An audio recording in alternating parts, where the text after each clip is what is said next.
think we need any special norms because the norms are there. They teach, I mean, if you went to any school of journalism, this is the first lesson that you would have in your class. So I am quite unhappy that this thing has happened. Obviously, I regret that this whole incident has happened. But what I am saying is that we shouldn't unnecessarily try to pretend that this is something new, first of all, that this has not happened before. This happens all the time.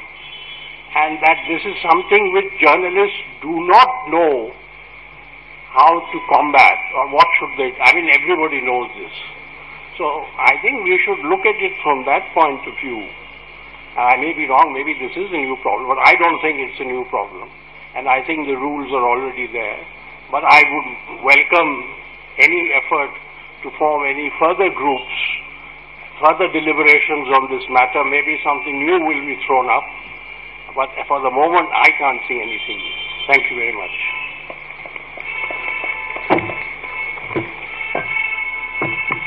Thank you very much, Mr. Vinod Mehta.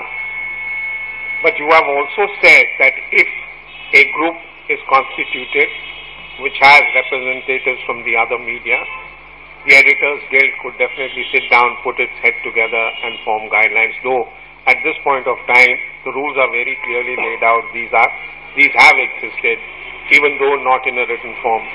But I think for a double check that we don't cross the line in our journalistic duties, it might become necessary for us to restrain ourselves rather than somebody outside, like the government, coming down heavily on journalists.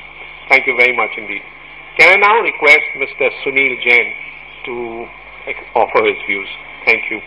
That's a television mic. Television guy, you always look at that in the mic.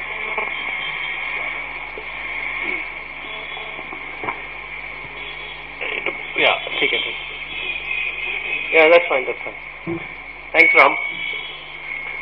Well, you know, I think Vinod has pretty much said it all.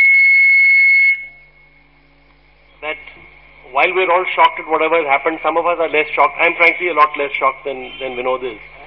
But there is a problem. But, you know, my point is a different one. One is, you know, we're talking about journalists wanting to be power brokers. Which journalist has not wanted to be a power broker in the past? Are we actually saying that this is the first time it's happened?